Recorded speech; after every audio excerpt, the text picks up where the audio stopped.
What is it started? It started? Sorry about that, everybody. Hi, everybody. Welcome to another edition of Arglefumph Talk, the series where I talk about things that you guys want me to talk about. My name is Michael Gray, better known as Arglefumph, the guy who makes those Nancy Drew video walkthroughs on YouTube, and today I'm really going to be talking about Nancy Drew. Two of the topics today, which have been requested, are about Nancy Drew. So the first topic is about Hannah Gruen. Hannah Gruen is a character in the Nancy Drew book series. She is the Drew family housekeeper. I don't know what else you would call her, like a maid servant. Yeah, let's go with housekeeper. Yeah, she's the Drew family housekeeper, and she's sort of like a surrogate mother to Nancy because Nancy's mother died when she was young. Hannah shows up a lot in the book series. Doesn't really show up in the games. She has a speaking role in the third game, and that's about it.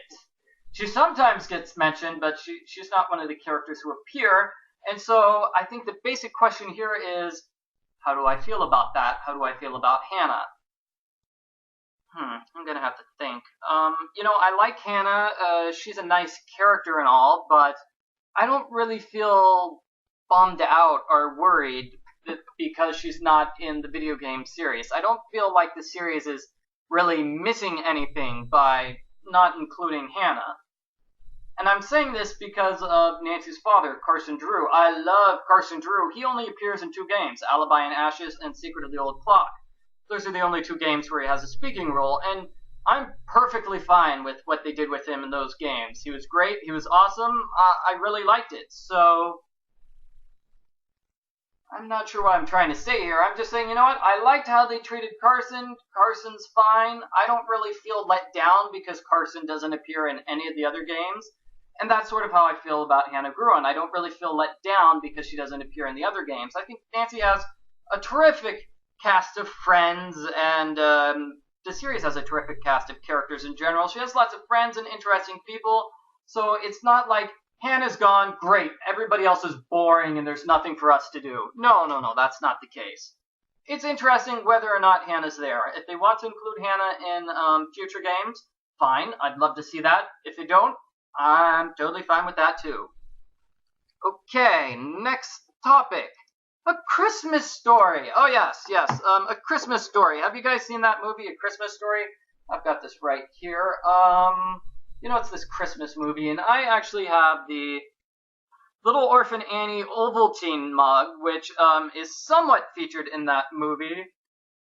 Here's Sandy the dog. Arf, I like Sandy. Sandy is cool. Sandy is one of my favorite characters. I'm surprised how Sandy is so popular, though, because Sandy never says anything besides arf. He's sort of just a prop. He's just a dog, but they ran this one series in the 1930s where Sandy got hit by a car, and apparently they got, thousands of letters from people saying, no, don't kill Sandy! Sandy must live! Sandy needs to live!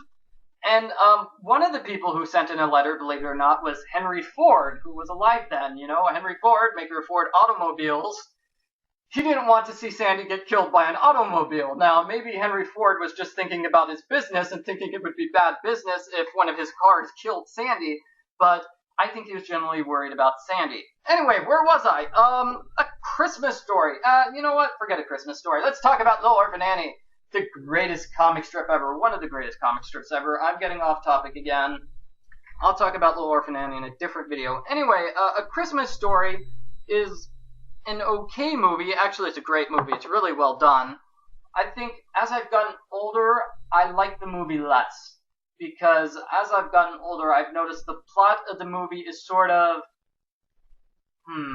non-existent. It's really not like a movie with a full plot which goes in one direction and then in the other. It's more like a series of short stories. That's really what A Christmas Story is. It's just a series of fun short stories which are kind of related. But if you're really looking for a thorough plot, you're going to be disappointed, and then you're going to notice things like the bully character who shows up in a couple of plot lines. He just magically disappears.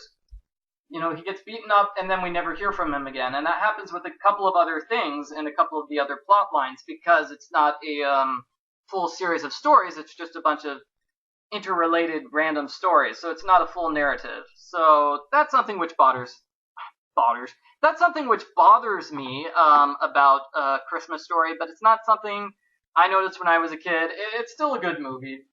I like it. And our third topic is Nancy Drew games. Whoa. No, somebody wants to know about scary Nancy Drew games. Which games do I think are scary? I've got a list of the games here. I think one of the problems with saying a Nancy Drew game is scary is that a lot of them have scary elements, but they're not really scary games, if I can say that. For example, here we go. Here's one game. Warnings at Waverly Academy. You know, there are some scary moments to it, like when you have the people wearing cloaks, you know, meeting at midnight and doing ominous chanting.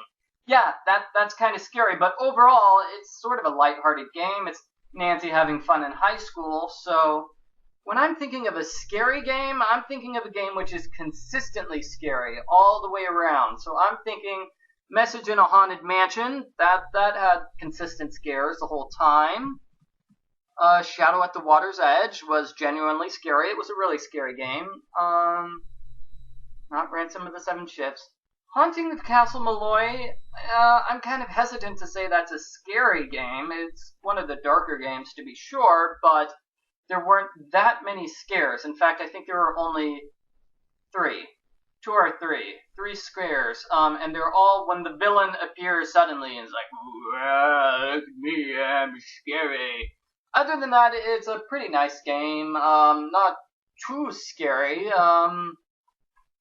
Phantom of Venice, not very scary. Legend of the Crystal Skull is another dark game, but I think for, you know, all-out, in-your-face scary, that's not it.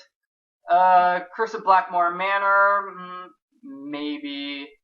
Curse of Blackmore Manor had about 3 or 4 scary scenes, but, you know, towards, like, the end of the game, say, like, the entire second half of the game, no more scary scenes. It's all just Nancy solving puzzles, and that sort of takes away from the overall scariness.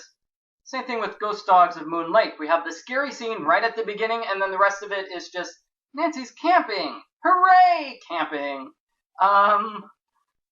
Yeah, I think that's it. So I'd say the scariest games would be, for me at any rate, they would be Message in a Haunted Mansion and Shadow at the Water's Edge. Maybe Curse of Blackmore Manor and Haunting of Castle Malloy. I think those would be the only games which really strike me as scary Nancy Drew games. Okay, everybody, that's it for this edition of Arglefumph Talk. If you have anything you want to hear me talk about, anything at all, here's a hint. Ask me about Little Orphan Annie in old comic strips. I know a lot about those. So if you want to hear me talk about those things or other things, leave a comment down there in the comments section, right below here, right below this video. And maybe I'll talk about one of your comments in the next video. Maybe I'll talk about something else. Who knows? The only way to find out is to stay tuned for the next edition of Arglefumph Talk.